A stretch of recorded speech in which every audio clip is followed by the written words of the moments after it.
Hello friends, once again आप सभी का स्वागत है डे 6 में। यस, अट्रैक्शन और मैनिफेस्टेशन इस सीरीज में विचार नियम इस बुक के माध्यम से अपने जीवन में कैसी चीजों को और कैसी अच्छी बातों को आकर्षित करें, इस पर हम ये बुक रीडिंग जो है कोर्स कर रहे हैं। तो डे 6 की शुरुआत करते हैं। डे 6 का टॉपिक है विचार ही दौलत है। एक इंसान को किसी गांव में सत्य की खोज में करने के लिए भेजा गया। उस गांव के बारे में कुछ भी मालूम नहीं था। सत्य की खोज के लिए उसे एक नक्शा दिया गया। वह नक्शा पत्थरों के छोटे छोटे टुकड़ों पर अंकित था, जिन्हें मिलाने के बाद ही पूरा नक्शा स्पष्ट हो सकता था। उसे बताया गया कि नक्शे में ही वह स्थान छिपा है जहां उसे सत्य की खोज करनी है। उसे यह भी बताया गया कि कुछ पत्थर लापता है, जिन्हें ढूंढकर उन्हें जोड़ते हुए नक्शा पूरा करना है। नक्शे के जरिए सत्य का खजाना प्राप्त करके उस इंसान की उच्चतम संभावना खुलने वाली थी। जिस स्तर का आनंद पाने की उस इंसान की संभावना थी, वह उसे नक्शे से मिल सकता था। बहरहाल, जब वह इंसान गांव में पहुंचा तो उसे भूख सताने लगी। एक होटल में जाकर उसने खाने का ऑर्डर दिया। खाना आने तक वह पत्थर के टुकड़ों से टेबल पर नक्शा बनाने की कोशिश करने लगा। खाने के बाद वेटर ने बिल टेबल पर रख दिया, लेकिन वह इंसान तो पैसे नामक वस्तु से ही अनजान था। उसने वेटर से पूछा, ये पैसे क्या होते हैं? मेरे पास तो है नहीं। वेटर ने टेबल पर रखे पत्थर के टुकड़ों की तरफ इशारा करते हुए कहा, इनमें से एक पत्थर देकर आप यहाँ पर कई महीनों तक रह सकते हैं। ये पत्थर ही पैसे हैं।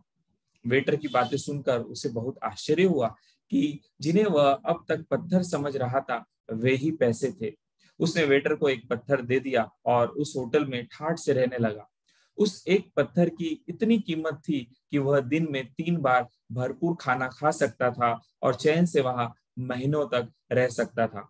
उस इंसान की उस इंसान को यह पता नहीं था कि जिस चीज का इस्तेमाल नक्शा बनाने के लिए करना है, उसी चीज का इस्तेमाल गांव में पैसे नोट के रूप में भी किया जाता है। दूसरी तरफ उस गांव में किसी को भी नक्शे की जानकारी नहीं थी। जिस तरह पत्थर के एक टुकड़े से उस इंसान को गांव में खाना मिला, उसी तरह दूसरे टुकड़े से अन्य लोगों ने उसे गांव में बंगला बनाकर दे दिया। उस गांव में लोग एक एक पत्थर की बहुत कीमत देते थे। बंगला बनाने के बाद वह इंसान बहुत खुश हो गया। उसने सोचा कि इन पत्थरों से और भी बहुत सी चीजें खरीदी जा सकती है। बंगले के बाद कार मिल सकती है और बाकी सब सुविधाएं भी जुटाई जा सकती है। कुछ ही दिनों में वह इंसान गांव का बहुत बड़ा रईस बन गया। अमीर बनने के बाद वह इंसान यह बात भूल गया कि जो पत्थर लेकर वह गांव में आया था, उनकी जमावट में ही नक्शा छिपा था, जिससे उसे असली चीज प्राप्त करनी थी।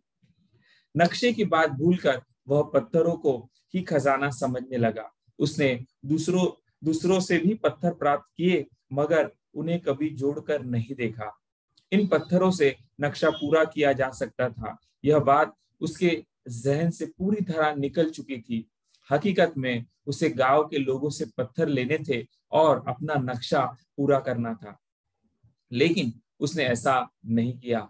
उससे यह एक बहुत बड़ी गलती हो गई। उपरोक्त कहानी किसी और की नहीं बल्कि आपकी कहानी है, हमारी कहानी है। आप इस कहानी के मुख्य पात्र हैं और आपके पास वे पत्थर आज भी है। इस कहानी के जरिए जो बातें प्रतीकों से बताने का प्रयास किया जा रहा है, अब उन्हें समझे। गांव, संसार। गांव में खोज करना, सत्य, मूल लक्ष्य की खोज करना। नक्शा, दुख मुक्ति और परम सफलता का रास्ता। पत्थर के छोटे टुकड़े, कीमती विचार। नक्शे द्वारा सत्य प्राप्त करना, विचारों की शक्ति का इस्तेमाल। नक्शा बनाना भूलना, माया में फंसना, अटकना, लक्ष्य भूल जाना। दूसरों से पत्थर प्राप्त करना, जानकारी व ज्ञान इकट्ठा करना। नक्शा जोड़ना, संपूर्ण ज्ञान प्राप्त करना। सबसे बड़ी गलती, विचारों की शक्ति से सत्य न पाकर केवल बाहरी सफलता प्राप्त करना। इंसान एक ऐसा वरदान लेकर पृथ्वी पर अवतरित हुआ है, जिसका इस्तेमाल दो तरह से किया जा सकता है। विचारों की शक्ति से असंभव लगने वाली सफलता भी प्राप्त हो सकती है, या विचारों के द्वारा इंसान अपना अनिष्ट भी कर सकता है। यह वरदान है। विचारायाम, विचार नियम। जानवर कभी सोच नहीं सकता, सिर्फ इंसान को ही यह गुण दिया गया है। इंसान अपनी सोच शक्ति के जरिए किसी विशेष मकसद को पूरा करने अर्थात सत्य प्राप्ति और उसकी अभिव्यक्ति करने के लिए पृथ्वी पर आया है।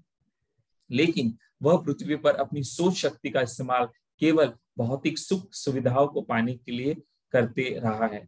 इस पुस्तक को आगे पढ़ने से पहले खुद से पूछे कि हम अपने विचारों का इस्तेमाल किस तरह कर रहे हैं। क्या हमारे साथ भी ऐसा ही हुआ है? हम सुबह से रात तक कौन सी बातें सोचते हैं? हम अपनी सोच से क्या ऐसा नक्शा बना रहे हैं जो अंतिम सफलता पाने में मददगार साबित होगा? इंसान को सोच शक्ति इसलिए दी गई है ताकि वह अपने आसपास दिखाई देने वाली वस्तुओं को निमित्त बनाकर असली सफलता प्राप्त करे। अगर इंसान सोच शक्ति द्वारा पूर्ण मनन करेगा तो उसे पता चलेगा कि उसे जो विचार रूपी हथियार मिला है उसका वह बहुत कम इस्तेमाल कर रहा है। इस बात पर विचार करें कि आप अपनी सोच का इस्तेमाल कौन सी बातें प्राप्त करने के लिए करते हैं। यह विचार और यह कहानी आपके जीवन को एक नई दिशा दे सकती है। आपकी जीवन की दशा और दिशा दोनों बदल सकती है। विचारों द्वारा जो नक्शा लक्ष्य प्राप्ति का मार्ग आप प्राप्त करना चाहते हैं, उसके लिए यह पुस्तक आपके लिए गाइड का काम करेगी। इसका सही इस्तेमाल कर अपनी सोच शक्ति की उच्चतम संभावना और उसकी अभिव्यक्ति को विस्तार दे। यह हमारा डे 6 था, चैप्टर 6, जिसमें हमने विचारों के माध्यम से अपने जीवन में कैसे चीजों को और जो हम चाहते हैं उसको आकर्षित कैसे करें, ये हम चीजें समझ रहे हैं। इस बुक को विस्तार करने से, इस बुक को अगर आप डिटेल पढ़ना चाहते हो तो विचार नियम बाय सर श्री, यह बुक आपको अमेजोन में यह मिलेगी जिसको आप डिटेल में पढ़ सकते हैं। लेकिन बुक रीडिंग के माध्यम से हम डे वाइज इस पूरे बुक को रीड कर रहे हैं, जिसका आप लाभ इन वीडियो के माध्यम से ले सकते हैं। तो नेक्स्ट वीडियो में हम मिलेंगे डे 7 में एक नए जो है टॉपिक के साथ, और विचारों को और डिटेल में कैसे विचार नियम को डिटेल में अपने जीवन में अप्लाई करें, इसको हम समझेंगे। तो मिलते हैं नेक्स्ट वीडियो में, वीडियो नंबर 7, डे नंबर 7।